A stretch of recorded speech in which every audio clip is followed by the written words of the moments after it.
Everyone welcome back to my channel. So guys, आज के इस लेक्चर में हम लोग सीखने जा रहे हैं एक नया मेथड जिसका नाम है earning yield method. Method third है ये। इसको आज हम कवर करेंगे इस लेक्चर में। इससे पहले हमने दो मेथड किए हैं जिसका नाम था डिविडेंड यील्ड मेथड और dividend yield plus growth in dividend method. हम ये दोनों मेथड कर चुके हैं और इससे रिलेटेड हमने सारे प्रैक्टिकल क्वेश्चंस भी करे हैं। तो आज के इस लेक्चर में हम लोग स्टार्ट करने जा रहे हैं एक नया method, earning yield method. Before starting मैं आपको छोटा सा एक बेसिक इंट्रोडक्शन देती हूँ कि बेसिकली हम यहाँ पे क्या कर रहे हैं। जैसे मैंने आपको बताया कि हमारा कॉस्ट ऑफ कैपिटल चैप्टर चल रहा है, जिससे रिलेटेड हमने काफ़ी सारे लेक्चर्स कवर किए हैं, जिसमें हमने कॉस्ट ऑफ डेब्ट देखा, कॉस्ट ऑफ प्रेफरेंस शेयर्स देखा, कॉस्ट ऑफ इक्विटी भी देखा हमने, जिसके हमने दो मेथड देखे, वो भी हमने कवर किया है। थोड़ा पहले मैं आपको डिटेल में बताती हूँ, उसके बाद हम इस मेथड को करेंगे। ठीक है गाइस, तो देखो, ताकि मैं आपको अच्छे से बेसिक कंसेप्ट बैठा दूँ एक माइंड में, इसलिए मैं आपको छोटा सा बेसिक इंट्रोडक्शन दे रही हूँ। जैसे हमने अभी तक देखा कि कॉस्ट ऑफ कैपिटल, जो हमारी कैपिटल है उस पे हमें कितना कॉस्ट पे करना पड़ रहा है, वो हमारा कॉस्ट कहलाता है, कॉस्ट ऑफ कैपिटल। ठीक है। अब कॉस्ट ऑफ कैपिटल, जैसे कि कोई भी कंपनी होती है उसके लिए बहुत सारे सोर्सेज होते हैं फंड्स को लाने के लिए। जैसे कि यहाँ मैं लिखती हूँ सोर्सेज ऑफ फंड्स। एक कंपनी जो है अपने फंड्स को जो लेकर आती है उसके लिए उसके पास क्या क्या सोर्सेज होते हैं। जैसे कि उसके पास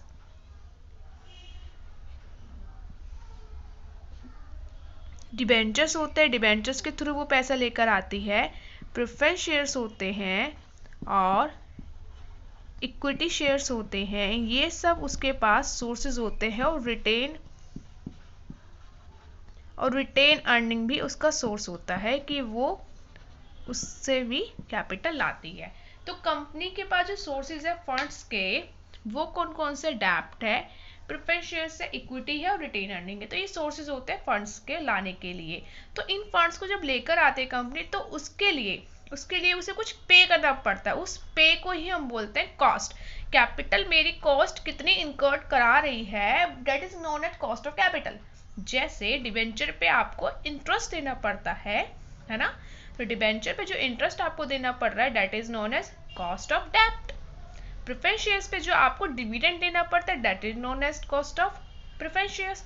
इक्विटी शेयर्स पे भी आपको डिविडेंड देना होता है। देखो, इक्विटी शेयर्स का कॉस्ट कैलकुलेट करना that is very difficult task. क्योंकि डिफिकल्ट टास्क क्यों है, मैंने आपको बताया था, डेब्ट का परसेंटेज हमें डिटरमाइन होता है, प्रेफरेंस शेयर्स का भी एक परसेंट एग्जैक्ट हमें गिवन होता है, बट इक्विटी शेयर्स का नो, कोई भी एक एग्जैक्ट परसेंटेज गिवन नहीं होता है। That is difficult to determine the cost of equity capital.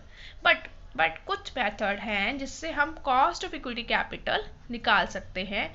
जैसे मैंने आपको बताया था कि देयर आर लगभग वहाँ पे बुक में हमारे, हाँ, देयर आर 5 मेथड थे, जिसमें से पहला मेथड था हमारा डिविडेंड यील्ड मेथड, सेकंड था dividend yield plus growth in dividend method ये, और थर्ड है आज जिसको हम पढ़ रहे हैं अर्निंग यील्ड मेथड। ओके, तो डिविडेंड यील्ड मेथड हम कर चुके हैं, ये वाला मेथड हम कर चुके हैं। अब बारी आती अर्निंग यील्ड मेथड की। तो अर्निंग यील्ड मेथड में हम देखेंगे कि जो अर्निंग हो रही है, अर्निंग जो हो रही है, इसका बेसिकली फॉर्मूला क्या होता है मैं आपको बताऊं। Earning per share divided bye, इसका फॉर्मूला बताती हूँ मैं आपको। कॉस्ट ऑफ इक्विटी कैपिटल निकालते हो अगर आप अर्निंग यील्ड मेथड से, तो इसका फॉर्मूला होता है EPS divided by P not into में 100।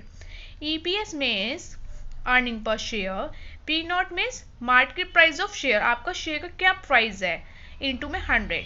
ठीक है।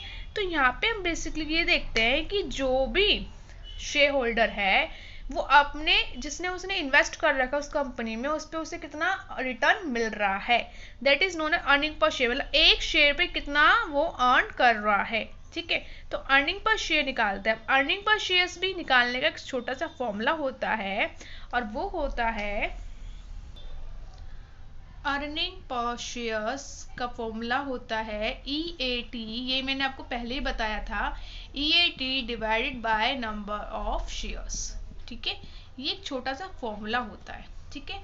तो इसकी हेल्प से हम बेसिकली कैलकुलेट करते हैं अपना ईपीएस। ओके गाइस, तो ये फॉर्मूला है जो कि यूज होगा इस मेथड में, और इसकी हेल्प से हम अपना ईपीएस निकालेंगे, और ईपीएस निकालने के बाद हम क्या निकालेंगे, कॉस्ट ऑफ इक्विटी कैपिटल, और ये वाला फॉर्मूला अप्लाई करेंगे।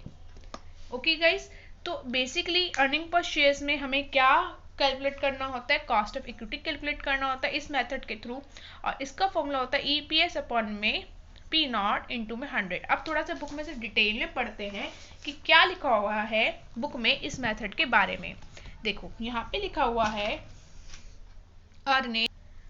earning yield method. As per this method, the cost of equity capital is calculated by establishing a relationship between earning per share and current market price of the share. किसके बीच relationship चल रहा है इसका, earning per share and market price of a share. The equation is, क्या बनेगा इसका formula, equations क्या बनेगा, वो बनेगा यहाँ पे देखो लिखा हुआ है के ई क्यों है, कॉस्ट स्टैंड्स के लिए हमने यहाँ पे कॉस्ट यूज हुआ है, कॉस्ट को के से डिनोट किया गया है। ई लगा है for equity, cost of equity, तो ई लगाया है is equal to EPS, EPS means earning per share divided by P nought, इसको पी जीरो बोल सकते हो, पी नॉट बोल सकते हो, तो जो आपका दिल आप वो बोलो। P not means market price क्या है पर शेयर इनटू में 100।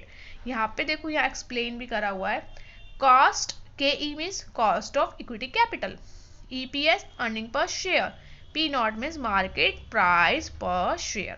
ठीक है, तो अब नीचे देखो क्या लिखा हुआ है, earning yield method is based upon the following assumption. जैसे मैंने आपको पहले अभी मैंने 2 मेथड जो कराया उनका भी इंट्रोडक्शन दिया है, अगर आपने मिस किया तो आपको डिस्क्रिप्शन बॉक्स में लिंक मिल जाएगा, वहां जाके देखो ताकि आपको अच्छे से क्लियर हो जाए। अगर आप हमारे चैनल फर्स्ट टाइम आए हो तो गाइज मैं कहूँगी सबसे पहले आप इसका इंट्रोडक्शन बेसिक जो वीडियो मैंने आपको बना के दिया है आप प्लीज़ उसे वॉच करो, देन आप यहाँ आना। ठीक है, तो यहाँ पे साफ साफ लिखा हुआ है, कुछ अजप्शंस भी हैं, हर एक मेथड का अपना कुछ अजप्शन होता है, कुछ बेनिफिट्स होते हैं, मैंने आपको बताया था, कुछ लिमिटेशंस भी होते हैं।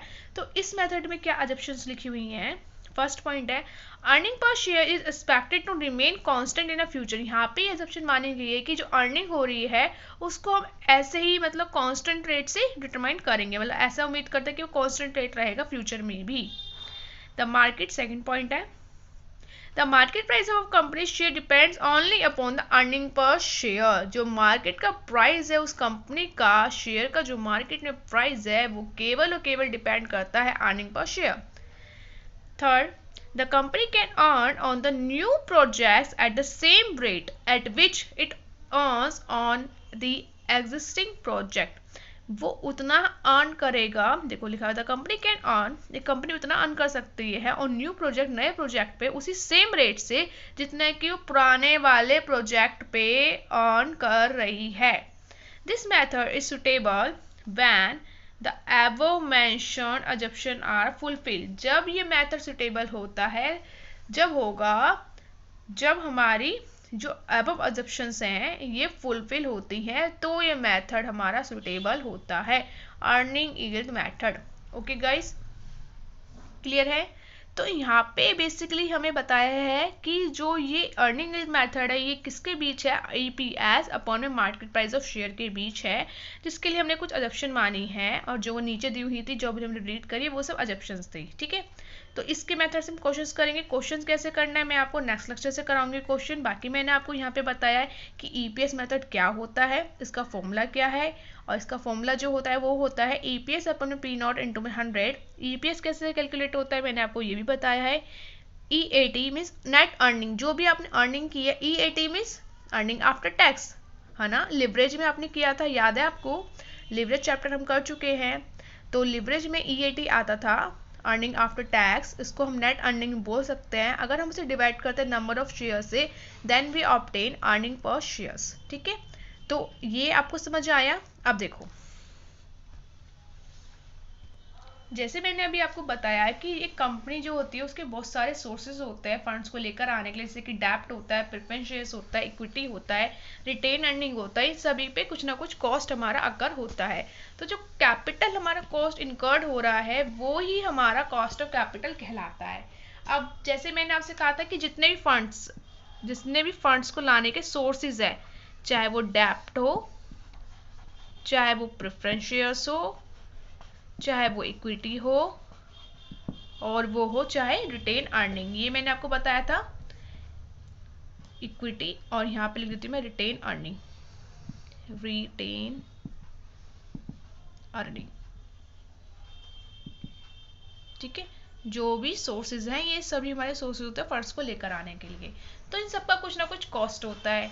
ठीक है, जैसे कि डेब्ट की अगर मैं बात करूँ, सबसे पहले हमने डेब्ट किया था, तो डेब्ट में क्या था, मैं छोटा सा रिवीजन दे रही हूँ कि हमने करा क्या था, होता क्या है। डेब्ट दो तरीके के होते थे, हमने देखा था, रिडीमेबल होते थे, इरिडीमेबल होते थे। रिडीमेबल डेब्ट कहते हैं उसको जो कि रिडीम हो जाते हैं कुछ समय बाद। इरिडीमेबल डेब्ट कहते हैं जो कि रिडीम नहीं होते हैं, कंटिन्यू चलते रहते हैं, वो आने वाले टाइम में फ्यूचर में कन्वर्ट हो जाते हैं और क्या बन जाते हैं, इक्विटी बन जाते हैं। ठीक है, तो रिडीमेबल में भी हमारे पास दो केसेस थे, after tax and before tax. ठीक है, ये दो केसेस थे, after tax and before tax हमारे पास। ऐसे ही सेम इरिडीमेबल में भी यही सेम था, after tax and before tax. ठीक है, ये था। अब प्रेफरेंस शेयर्स में मूव करते हैं। प्रेफरेंस शेयर्स क्या होते हैं आपको पता है ना, मैंने आपको बहुत बार समझाया कि इक्विटी शेयर्स और प्रेफरेंस शेयर्स में बहुत बड़ा डिफरेंस होता है। कभी भी अगर डिविडेंड बढ़ता है तो सबसे पहले इक्विटी वालों को ना मिलके प्रेफरेंस वालों को मिला जाता है। प्रेफरेंस मतलब किसी शेयर्स को हमने प्रेफरेंस दे रखी कि भैया पहले आपका नंबर आएगा। ठीक है, दूसरी बात ये, कभी भी अगर कंपनी कोई बंद होती, डिसॉल्व होती, तो सबसे पहले इक्विटी वालों को हक ना मिलके उनका पहला हक किसको मिलेगा, प्रेफरेंस वालों को हक मिलेगा, है ना। तो प्रेफरेंस शेयर्स में एक आपको प्रेफरेंस दे दी जाती है। ठीक है, तो इक्विटी वाले आप देख रहे हो कितना रिस्क बियर करते हैं, है ना। तो प्रेफरेंस शेयर्स में क्या था, यहाँ पे भी सेम ऐसी था, रिडीमेबल प्रेफरेंस शेयर्स और इरिडीमेबल प्रेफरेंस शेयर, जिसको हमने इस तरीके से डिनोट किया था, कॉस्ट ऑफ प्रेफरेंस शेयर्स। अगर वो रिडीमेबल है तो हमने आर लगाया था, और अगर इरिडीमेबल है तो हमने बोला था कॉस्ट ऑफ प्रेफरेंस शेयर्स, है ना। तो रिडीमेबल मतलब जो रिडीम हो जाएंगे कुछ समय बाद, इरिडीमेबल मतलब जो रिडीम नहीं होंगे। जैसे यहाँ पे भी सेम हमने इसको कैसे डिनोट किया था, कॉस्ट ऑफ डिबेंचर, अगर आफ्टर टैक्स है तो ए लगाया था, बिफोर टैक्स है तो हमने क्या लगाया था, कॉस्ट ऑफ डिबेंचर बी। ठीक है, तो इस तरीके से हमने किया था। यहाँ पे आफ्टर टैक्स या बिफोर टैक्स नहीं आता है, क्यों नहीं आता, इसका रीजन भी मैं अभी आपको देती हूँ, एक सेकेंड। अब यहाँ जाओ इक्विटी पे, इक्विटी में क्या होता है, ये इरिडीमेबल या रिडीमेबल इस तरीके से, ये आफ्टर टैक्स बिफोर टैक्स ये सब नहीं होता है। यहाँ पे तो कॉस्ट ऑफ इक्विटी निकालना बहुत डिफिकल्ट टास्क होता है, लेकिन इसको हम कैलकुलेट कर सकते हैं। डिफिकल्ट टास्क क्यों होता है, मैंने आपको बताया ना अभी, क्योंकि यहाँ पे कोई परफेक्ट डिटरमाइंड रेट तो होता नहीं है, और ना ही ऐसा होता है कि जो डिविडेंड लास्ट ईयर मिला है वही डिविडेंड नेक्स्ट ईयर सेम रहेगा, ऐसा भी नहीं होता है। तो ईयर टू ईयर भी चेंज होता रहता है, तो it is very difficult task. तो यहाँ पे 4 इसके मेथड होते हैं जिससे हम कैलकुलेट कर सकते हैं, 4 नहीं आप 5 मानो, आपकी बुक में 5 मेथड है। तो 5 मेथड होते हैं। एक होता है हमारे पास में डिविडेंड यील्ड मेथड, हम कर चुके हैं। Dividend yield plus earning, dividend yield plus growth वाला method, growth in dividend method, वो भी हम कर चुके हैं। अब हम थर्ड मेथड स्टार्ट कर रहे हैं जिसका नाम है अर्निंग यील्ड मेथड, जो मैंने आपको अभी समझाया है ना। उसके बाद भी 2 मेथड आएंगे, अभी मैं नहीं बोल रही क्योंकि आप फिर कंफ्यूज हो जाओगे। ठीक है, तो इन मेथड की हेल्प से हम कॉस्ट ऑफ इक्विटी निकाल सकते हैं। ठीक है गाइस, तो ये हमने पढ़ा, ये मैंने आपको समझाया। अब मैं बोल रही थी कि आफ्टर टैक्स बिफोर टैक्स क्यों नहीं होता है, मैं आपको बताती हूँ। जब हमने लेवरेज वाला चैप्टर पढ़ा था, तो अगर आपको याद हो हमने क्या करा था, हमारा इनकम स्टेटमेंट कैसे निकाला था, हमने कैसे कैलकुलेट किया था इनकम स्टेटमेंट। सबसे पहले क्या होती थी, हमारी सेल्स होती थी, देन हम माइनस करते थे उसमें से हमारे वेरिएबल एक्सपेंस, फिर क्या आता था हमारा कंट्रीब्यूशन, देन हम लेस करते थे उसमें से हमारा फिक्स्ड कॉस्ट, क्या आता था, देन फिक्स्ड कॉस्ट माइनस करने पे क्या आता था हमारे पास, EBIT, अर्निंग बिफोर टैक्स, जिसको हम क्या बोलते थे, ऑपरेटिंग प्रॉफिट। देन हम माइनस करते थे इंटरेस्ट। अब देखो इंटरेस्ट किसका माइनस कर रहे हो, किसका, डिबेंचर्स पे जो देना है, तो बिफोर टैक्स माइनस कर रहे हो ना, टैक्स तो नहीं दिया अभी आपने, तो अगर आप डिबेंचर पे इंटरेस्ट माइनस करते हो तो आपको जो अमाउंट मिलता है that is known as earning before tax, EBT. अब इस ट्रस्ट देने के बाद आप माइनस करते हो टैक्स, लेस करते हो अब टैक्स। टैक्स माइनस करने के बाद क्या मिलता है? Earning after tax, EAT। यही मिलता है ना अर्निंग आफ्टर टैक्स, ये टी है, अर्निंग आफ्टर टैक्स मिलता है। तो आपने देखा कि पहले हमने इंटरेस्ट माइनस किया है तब जाके हमें अर्निंग आफ्टर टैक्स मिला है। अब इस अर्निंग आफ्टर टैक्स में से क्या होता है, जो भी हमारी अर्निंग हुई है उसमें से, मतलब एक प्रॉफिट में से हम क्या बांटते हैं? डिविडेंड बांटते हैं। मैंने आपको डिविडेंड का भी किस्सा बताया कि डिविडेंड एकदम से हम नहीं बांटते इक्विटी वालों को, सबसे पहले हम किसको बांटते हैं? प्रेफरेंस वालों को। प्रेफरेंस वालों को डिविडेंड बांटते हैं, देन बारी आती इक्विटी वालों की, है ना। तो यही बताया मैंने। तो इसलिए प्रेफरेंस में या इक्विटी में यहाँ पे आफ्टर टैक्स बिफोर टैक्स नहीं चलता है, क्योंकि ये ऑलरेडी आफ्टर टैक्स होते हैं। समझ गए? अभी देखा ना हमने टैक्स माइनस करा, तभी तो बारी आएगी अब डिविडेंड बटने की, है ना। तो पहले प्रेफरेंस शेयर्स को देंगे, देन इक्विटी देंगे, और उसके बाद यहाँ पे आफ्टर टैक्स बिफोर टैक्स इसलिए नहीं आता है क्योंकि ऑलरेडी आफ्टर टैक्स है। अगर आपको इसको निकालना हो तो आप यहाँ आफ्टर टैक्स निकालेंगे, बिफोर टैक्स निकालेंगे। बिफोर टैक्स कैसे निकालेंगे? टैक्स को ऐड करके, क्योंकि अभी आपने टैक्स दिया तो माइनस किया, उल्टी कैलकुलेशन करोगे। समझ आ रहा है? क्या करोगे आप? यहाँ पे उल्टी कैलकुलेशन करोगे। जैसे मैंने अभी आपको यहाँ समझाया था, ये थोड़ा इरेज हो गया, हमने टैक्स माइनस किया था, तो आप टैक्स को वापस जाने के लिए प्लस करोगे, देन उल्टी कैलकुलेशन कर पाओगे आप, है ना। तो इस तरीके से हम निकालेंगे, लेकिन यहाँ पे ऑलरेडी हमें आफ्टर टैक्स गिवन है।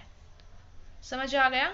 तो इसलिए यहाँ पे आफ्टर टैक्स बिफोर टैक्स का चक्कर नहीं होता, केवल डिबेंचर में होता है, क्योंकि डिबेंचर हम टैक्स बाद में देते हैं, डिबेंचर्स पे इंटरेस्ट पहले पे करते हैं। ओके गाइस, तो ये मैंने आपको बताया कि अर्निंग यील्ड मेथड क्या होता है, छोटा सा बेसिक इंट्रोडक्शन भी दिया कि अभी तक हमने क्या करा है, कैसे कैसे करा है, और क्या क्या सोर्सेज होते हैं, मैंने आपको सब बेसिकली बता दिया है। अगर आप हमारे वीडियो के फर्स्ट टाइम आए तो गाइस हमारे चैनल को सब्सक्राइब करना ना भूलें, चैनल को सब्सक्राइब कर लो ताकि आपको वीडियो के नोटिफिकेशन मिलते रहे, बेल आइकन भी प्रेस करना।